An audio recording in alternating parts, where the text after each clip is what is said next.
فريق الكناري الشبيبة القبائل بعد فوزين في آخر مبارياته غادي يواجه فريق موديس البيض، مباراة تندرج ضمن الجولة الخامس والعشرون. مشاهدينا متابعينا الكرام، لا تنسوا لايك والاشتراك بالقناة، فهذا يسعدنا كثيرا وشكرا لكم. المباراة غادي تقام على الملعب زكريا المجذوب بمدينة البيض. توقيت هذه المباراة مع الساعة ديال العشية، وغادي تكون المباراة منقولة على قناة ويب سبورت.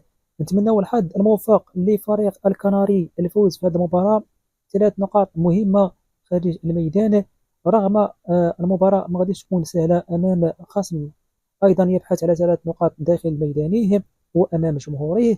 على أي نتمنى الحظ الموفق لفريقنا الكناري شبكة القبائل يفوز في المباراة، لأن صراحة ذهب إلى مولودية البيض ب3 نقاط ولا غير. نتمنى لهم الحظ الموفق.